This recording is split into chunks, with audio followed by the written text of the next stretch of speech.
வெளியில கதவு சாத்தி வெளியில நில்லுன்னு உள்ள வந்து உட்கார்ற. கோபமாக பீர்பலை வீசுறார். வீசப்பட்ட பீர்பல் முன்னால் வந்து நிற்கிறான். உட்காருங்கிற. உட்கார்ந்துட்டான். உட்கார்ந்து கொண்டு அக்பர் சொல்றார், நீ ஒரு நாள் என்னுடைய அவைக்கு லேட்டா வந்த. ஆமா, ஏன் லேட்டா வந்த நான் கேட்கும் போது நீ என்ன சொன்ன? நான் தியானம் செஞ்சுட்டு வந்தேன்னு சொன்னேன். எனக்கும் அந்த தியானத்தை கற்றுக்கொடு என்று நான் கேட்டேன். ஏன் கேட்டேன் தெரியுமா? நீ சொன்ன தியானம் செஞ்சா முன்னால இருக்கிற மனசுல என்ன நடக்குதுன்னு தெரிஞ்சுக்கலாம், அதனால தியானம் கற்றுக்கொள் என்று நீ சொன்னாய். நான் என்ன சொன்னேன்? நீ யார்கிட்ட கத்துக்கிட்டியோ எனக்கு நீ அதை கத்துக்கொடுன்னு சொன்ன. நீ என்ன சொன்ன? நான் கத்துக் கொடுக்க முடியாது, என் குருநாதர் தான் கத்துக் கொடுக்க முடியும்னு சொன்னேன். நான் உன்கிட்ட கெஞ்சினேன், உன் குருநாதரை இங்க கூட்டிட்டு வா, நான் கத்துக்கிறேன்னு. குருநாதர் எல்லாம் கூட்டிட்டு வர முடியாது, நீ தான் குருநாதர் கிட்ட போகணும்னு. அரசு வேலையில் இருக்கிறேன் நான், என்னால போக முடியல. யாரையோ கூப்பிட்டு தியானம் கத்துக்கிட்டேன், இதோ செய்யறேன், சரியா இருக்கான் பார் அப்படின்னு உட்கார்ந்து தியானம் பண்ண. 2 பேர்கிட்டையும் நியாயம் இருக்கு. பீர்பல் பார்த்தான், அக்பர் தியானம் செய்கிறார், தப்பா செய்கிறார். சரியில்லையே, நரம்பு மண்டலம் பாதிக்கப்படுமே, மனம் பாதிக்கப்படுமே, சரியான சிந்தனையில் இல்லையே, நாடி துடிக்குதே, சரியில்லையே அப்படின்னு சொல்லிட்டு திடீர்னு ஒரு வேலை செஞ்சார் பீர்பல் அப்படின்னாரு. உள்ள இருந்த மெய்காவலாளி உள்ள ஓடி வந்தான். வெளியில இருந்தவர் தவறாக தியானம் செய்த அக்பரை கைது செய் அப்படின்னார் பீர்பல். இந்த சத்தத்துல முழிச்சிட்டா அக்பர். பீர்பலினுடைய ஆணையை கேட்டபடி அப்படியே நிக்கிறான் மெய்காவலன். அக்பர் விழித்து சொன்னார், என்ன சொன்னாய்? என்னையா கைது செய்ய சொன்னாய்? எவ்வளவு நியாயமாக இருக்கிறேன் நான், எவ்வளவு திமிர் உனக்கு? என்னை கைது செய்ய சொன்ன பீர்பலை கைது செய் என்றான் அக்பர். மெய்காப்பாளன் பீர்பலை கைது செய்தான். கையிலே விலங்கிட்டபடி பீர்பல் சொன்னான், ஐயா, யார் சொல்லி கொடுக்கணுமோ அவங்க தாயா சொல்லி கொடுக்கணும், மத்தவங்க சொல்லி கொடுத்தா அது செல்லுபடி ஆகாதையா, இதை உங்களுக்கு சொல்றதுக்காகத்தான் அப்படின்னு உடனேயே இழுத்து செல் அப்படின்னு பாருங்க. இழுத்துட்டு போயிட்டாங்க. சீன் முடியுது.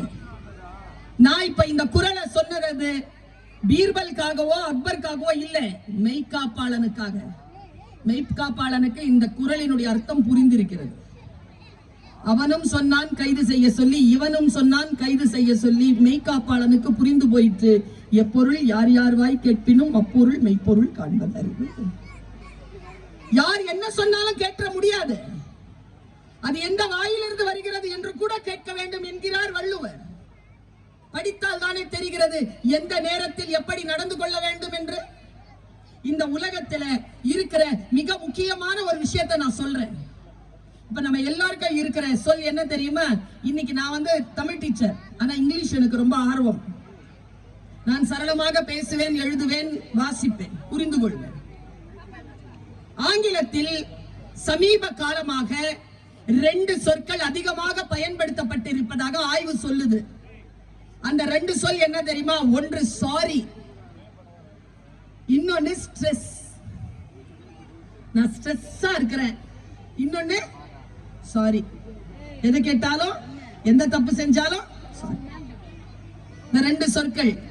நான் உங்க எல்லார்கிட்டயும் இன்னைக்கு ஒரு விதைய விதைச்சிட்டு போறேன். நாம மட்டும்தான் ஸ்ட்ரெஸ்ஸா இருக்குமா என்ன? இந்த குட்டி பசங்க எல்லாம் ஸ்ட்ரெஸ்ஸா இருக்குதுங்க. எல்லாரும் ஸ்ட்ரெஸ்ஸா இருக்காங்க. இந்த குட்டி பசங்களை ஆரம்ப காலங்கள்ல எப்படி டான்ஸ் ஆட வச்சோம்? நாம யானை மாதிரி, பூனை மாதிரி அப்படிலாம் ட்ரெஸ் பண்ணிட்டு வந்து அழகா அவங்க நின்றுட்டு போவாங்களா தெரியல. இப்ப என்ன பண்றாங்க? இப்போ பேரிரைச்சலின் அந்த பெரும் ஓசைக்கு நடனம் ஆடி விட்டு போகிறார்களா இல்லையா? என்ன காரணம்? அப்படிலாம் கொண்டு வந்து நிறுத்தினா புள்ள நிக்காது, அழும். இந்த மாதிரி வெடி வெடிச்ச மாதிரி, தப்பு கட்டின மாதிரி டான்ஸ் ஆட சொன்னா ஆடும். ஏன்னா அவ்வளவு ஸ்ட்ரெஸ். எனக்கு ஒண்ணும் இல்ல, அந்த குழந்தை ஆடிட்டு இருக்கு, பின்னால திரும்பி பார்த்தா 3 பெற்றோர்கள் ஆடிட்டு இருக்கிறாங்க. அந்த குழந்தை அவங்கள பார்த்து ஆடிட்டு இருக்கு. நான் ஒரு விஷயம் சொல்லவா? இந்த ஸ்ட்ரெஸ்ஸுக்கு எப்படி தீர்வு? நான் ஒரு விஷயத்தை உங்களுக்கு இன்னைக்கு சொல்லிட்டு ஒரு விதைய விதைச்சிட்டு போறேன். இந்த கையில ஒரு கொல்லிக்கட்டை வச்சிருக்கீங்கல்ல, வச்சிருக்கீங்களா? நமக்கு நாமே வச்சுக்கிற தீ அது. முதல்ல எல்லாம் போன் வந்தா வீட்டுக்குள்ள ஓடி போவாங்க. என்ன இப்ப போன் வந்தா வெளியில ஓடி போறாங்க. டவர் கிடைக்கல, திருட்டுத்தனம். டவர்லாம் கிடைக்குது. புருஷன் பாஸ்வேர்ட் பொண்டாட்டிக்கு தெரியாது, பொண்டாட்டி பாஸ்வேர்ட் புருஷனுக்கு தெரியாது. தெரிஞ்சிருச்சுனாலே மாத்திருவாங்க, அடுத்த நாளே மாத்திருவாங்க. நான் இன்னொரு விஷயம் கேட்கிறேன். பாத்ரூம்க்கு போறீங்களா இல்லையா? காலையில 3 நிமிஷம்ல இருந்து 8 நிமிஷம் ஆகுமா பாத்ரூம் போயிட்டு வரதுக்கு? குளிக்க சொல்லல நான், பாத்ரூம் போயிட்டு வரதுக்கு. அந்த 8 நிமிஷம் கூட உங்களால தனியா இருக்க முடியாதா? செல்போன் எடுத்துட்டு போறவங்க எத்தனை பேரு? நான் ஒரு டீச்சரா சொல்றேன் இந்த விஷயத்தை, ஒரு தாயா இந்த விஷயத்தை சொல்றேன். நீங்கள் எப்பொழுது உங்களுக்குள் தனிமையாக இருப்பதில் அச்சப்படுகிறீர்களோ அப்பொழுதே சகல விஷயங்களும் உங்களுக்கு ஸ்ட்ரெஸ் ஆகத்தான் வந்து சேரும். தனிமையில் இருப்பதற்கு அச்சப்படுகிறீர்கள். யாரோ ஒருத்தர் உங்களுக்கு உடன் தேவைப்படுகிறது. அந்த உடன் தேவைப்படுகின்றவர்கள் உங்களிடத்தில் எந்த கேள்வியும் கேட்காதவர்களாக வெறும் தகவல்களை தருகின்றவர்களாகவே இருக்க வேண்டும் என்று எதிர்பார்க்கிறீர்கள். இந்த விஷயத்துல இருந்து மீண்டு வாங்க. உங்களில் நீங்கள் தனிமையில் உங்களை நீங்களே என்கேஜ் பண்றதுக்கு என்ன பண்ண முடியுமோன்னு பாருங்க. அதனால்தான் தமிழ் மரபு கலையை தனி மனிதனுக்கு அறிமுகம் செய்தது. கலைஞர்களாக இருந்தோம் நாம், வாசிக்கக்கூடிய வாய்ப்பு நமக்கு இருந்தது.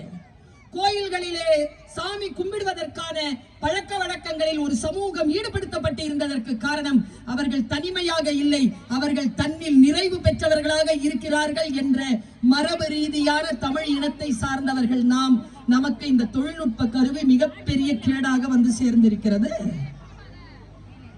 இந்த தொழில்நுட்ப கருவியை நாம் வைத்துக் கொண்டு நம்மை நாமே சரியாக பேணாதவர்கள் நம் குழந்தைகளை எப்படி பேணிவிட முடியும் என்று நான் கேட்கிறேன். நமக்கு நாமே முதல்ல சில விரதங்களை ஏற்படுத்திக் கொள்வோம். நீங்கள் எல்லோரும் குழந்தைகளுக்கு பெற்றோராக இருக்கிறீர்கள் தானே? விரதம் இருக்கின்ற மரபு தானே பாண்டிய நாட்டு மரபு. நான் சொல்றேன், டிஜிட்டல் ஃபாஸ்டிங் இருங்க. ஒரு நாளைக்கு 3 மணி நேரம், அது தூங்காத நேரமா இருக்கணும்.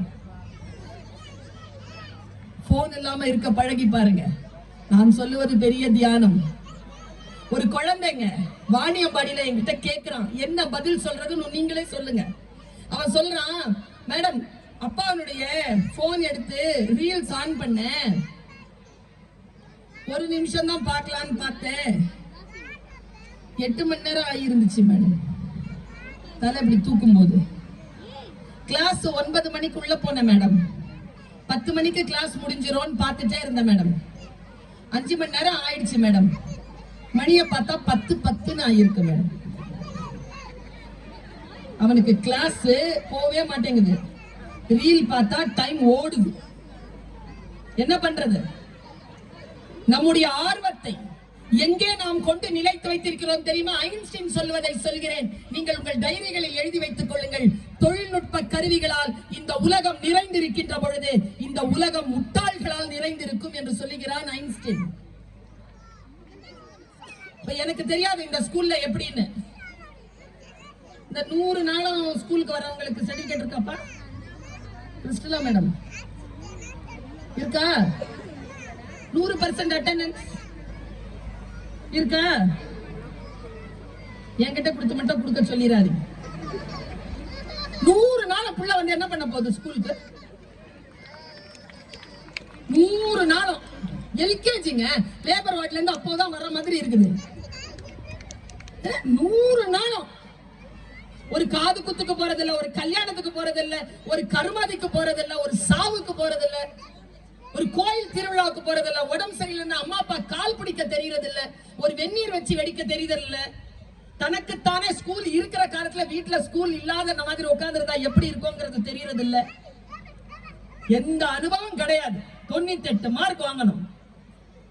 நான் சொல்லட்டுமா பெற்றோர்களே, இந்த 98 மார்க் வாங்கணும்னு யாராவது இருக்கிறீங்கன்னா சொல்றேன். நான் அவ்வளவு மார்க் எல்லாம் வாங்கினவே இல்ல. ஆனா ஒரு காலேஜ்ல ப்ரொஃபஸரா இருக்கிறேன், PhD வரைக்கும் படிச்சிருக்கிறேன். 2 லட்சம் ரூபாய் மாச சம்பளம் எனக்கு. 31 நாடுகள் பயணம் பண்ணிட்டு வந்திருக்கேன். ஒரு டிக்கெட்டை கூட சொந்த செலவுல வாங்கினது இல்லை. இப்ப வந்துட்டு போற செலவு கூட உங்க ஸ்கூல் தான் கொடுக்குது.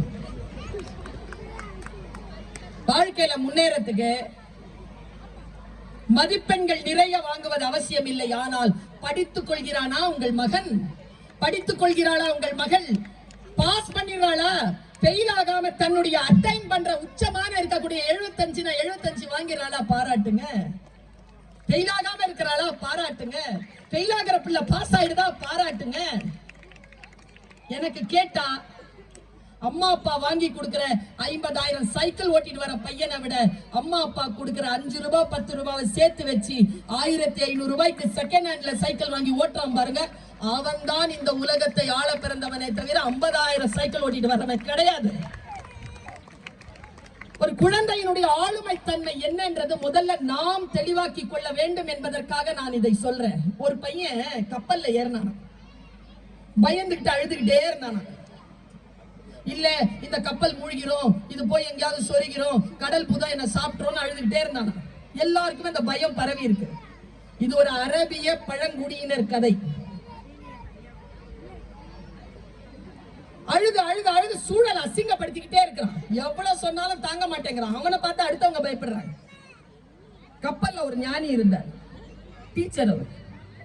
அவர் என்ன தெரியுமா பண்ணார்? பையனை தூக்கி கடல்ல போடுறான்னு தூக்கி கடல்ல போட்டாங்க.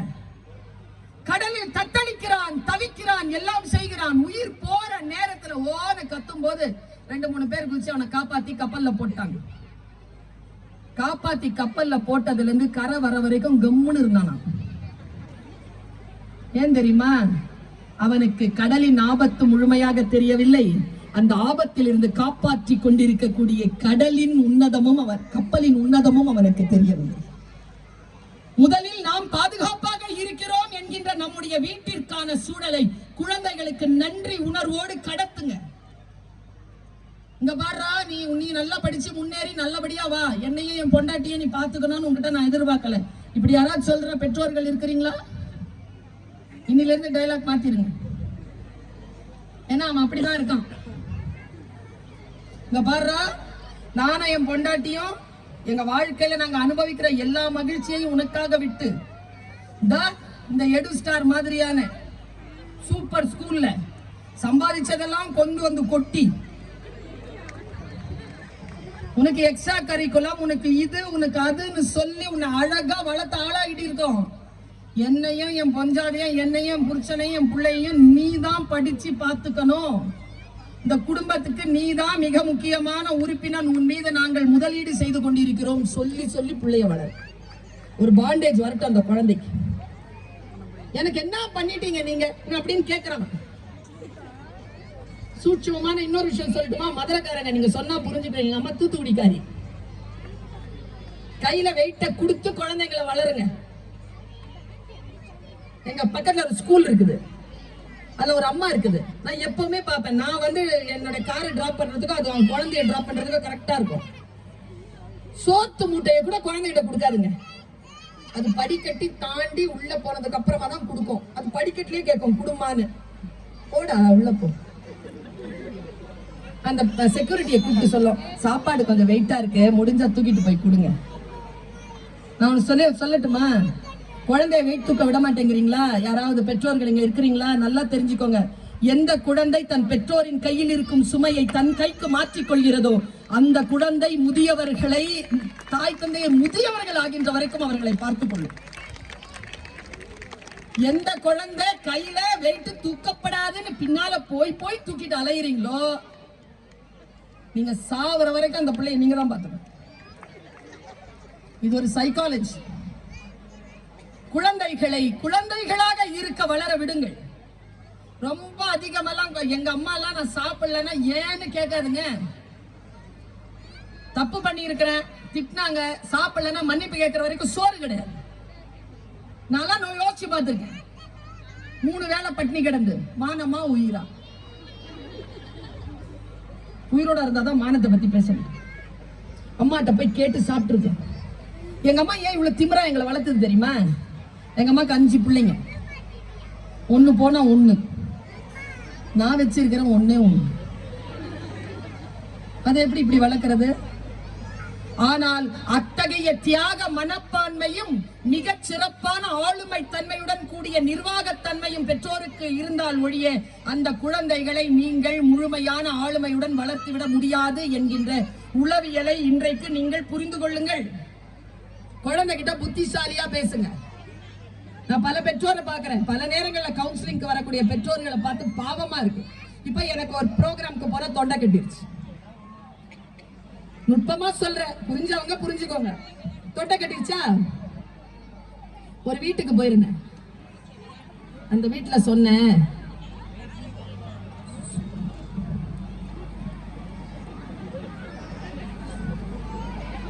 சூடா தண்ணி குடுங்கன்னு கேட்டேன்.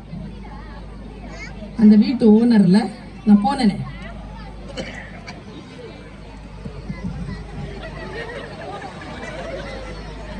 இப்பவே வேணுமா அப்புறமா கொடுக்கவான்னு கேக்குறாரு. எனக்கு தானே தொண்டை கட்டி இருக்கு, உனக்கு நல்லா தானே இருக்கு, எனக்கு காது நல்லா தானே கேட்கும். இப்படித்தான் குழந்தைகளிடம் பேசி விடுகிறோம்.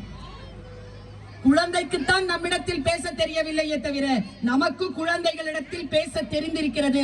தெளிவான வார்த்தைகளுடன் குழந்தைகளிடத்தில் பேசக்கூடியவர்கள் ஆளுமையான குழந்தைகளை வளர்த்தெடுக்கிறார்கள். அவர்கள் பேசும் மொழியில் நீங்கள் திரும்பி அவர்களிடத்தில் பேச வேண்டிய அவசியம் கிடையாது. எத்தனை பேருக்கு புரியுது? இங்க நிறைய வயசானவங்க வந்திருக்கிறீங்க, இளைஞர்களும் இருக்கிறீர்கள்.